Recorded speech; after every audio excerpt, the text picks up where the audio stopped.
మహనీయ, మెల్లగా నెమ్మదిగా లేవండి, తూలిపోతున్నారే. ఏమైనా పళ్ళు పాలు స్వీకరిస్తారా? వద్దు నాయనా, వద్దు. ఏ? నా మనసుకు స్థిమితం లేదు. ఏమిటి కారణం? తెలుసుకోలేకపోతున్నా. కోవిల్లో ఎందుకు మూర్చిల్లారు? రవంత పరవశంలో పడ్డా. మహనీయ, ఇప్పుడు మనం విరాగులం. మోహద్వేషాలకు అనుబంధాలకు మించిన వాళ్ళం. మన హృదయాలు ఇప్పుడు పరవశ పడవచ్చా? మన్నించవని జ్ఞానాంబికా కుమార, శ్రీవారు ఒక పద్యం పాడిన వెంటనే తలుపులు మూసుకున్నాయి. అదే నేను పలు పాటలు పాడినప్పుడే తలుపులు తెరుచుకున్నాయి. నాయన, మీకు 9 ఏళ్ల వయస్సు, నాకు 90 ఏళ్ళు. ఇంకెప్పుడు ఒకే ఒక పద్యం పాడిన వెంటనే ఫలితం సాధించటానికి నేనెంత శ్రమ పడాలో ఏమో. అందుకు వయస్సేది, నా ఒంట్లో బలమేది. శ్రీవాగీశ, జరిగిన విషయాన్ని తప్పుగా అర్థం చేసుకుని చింతిస్తున్నారు. నేను ఒక పద్యం పాడేటప్పటికే దేవునికి విసుగనిపించింది. ఉండలేక తలుపులు తిరిగి మూయించారు. అదే తీయగా మీరు పాడిన పాట ఆ దేవునికి ఎగటగా తోసలా తనే మరిచిపోయాడు. తర్వాతనే తాను యథాస్థితికి వచ్చాడు. వెంటనే తలుపులు తెరిచి కరుణ చూపించాడు. చెప్పండి, ఇద్దరిలో మరిప్పుడు అధికులు మీరే కదా.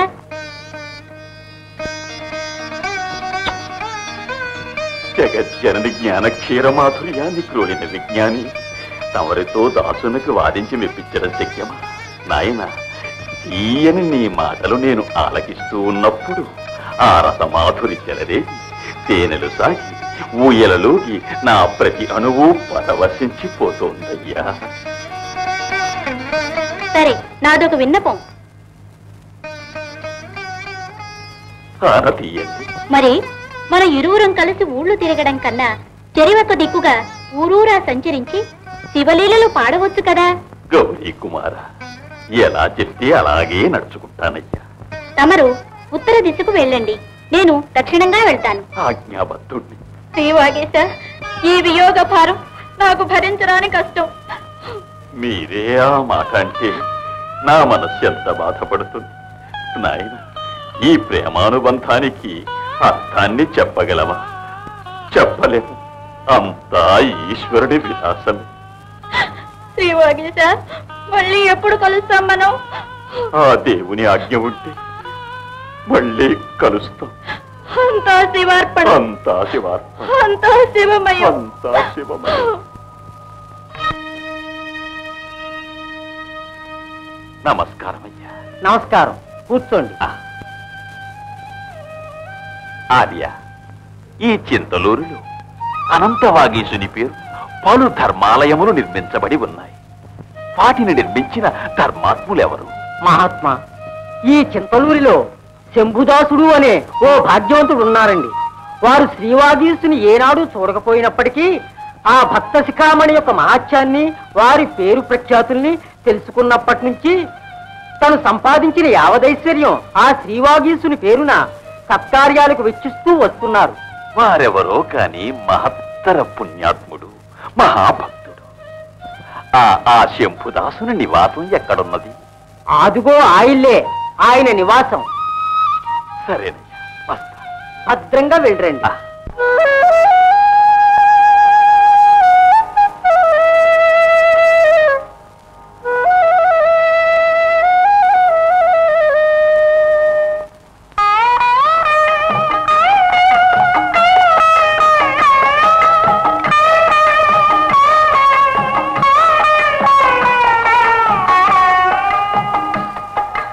ఆదిశివుని నాదమయుని కథ వినవమ్మ, ఆదిశ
ఆదిశివుని నాదమయుని కథ వినవమ్మా, ఆదిశక్తి కాత్యాయిని కృపగొనవమ్మా, ఆదిశివుని నాదమయుని కథ వినవమ్మా.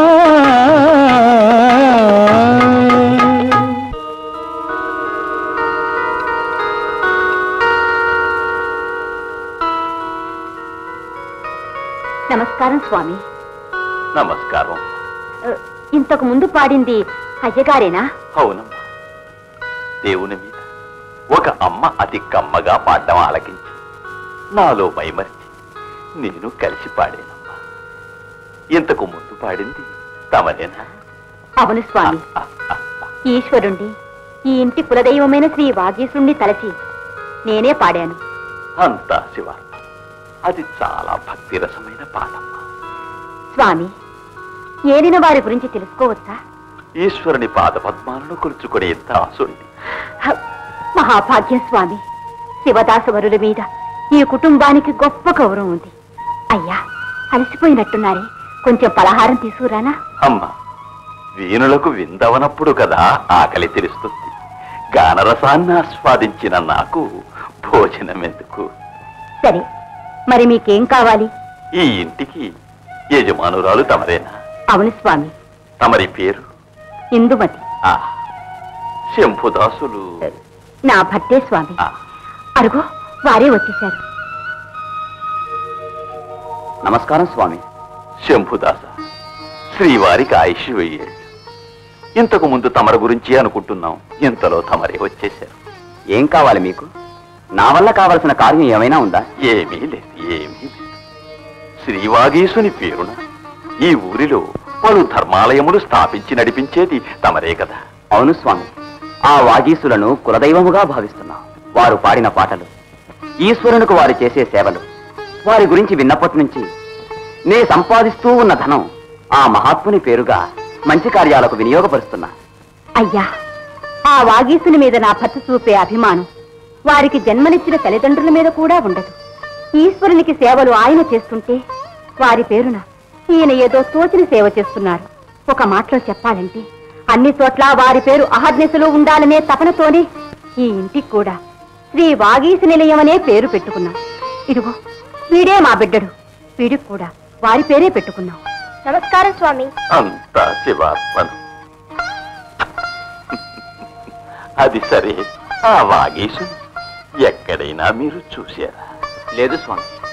ఒక్క క్షణమైనా విశ్రాంతి లేకుండా శివుని సేవిస్తూ ఏడాది పొడుగునా పలు ఆలయాలు దర్శిస్తున్న వారిని పూజించే భాగ్యం ఇంతవరకు మాకు లభించలే.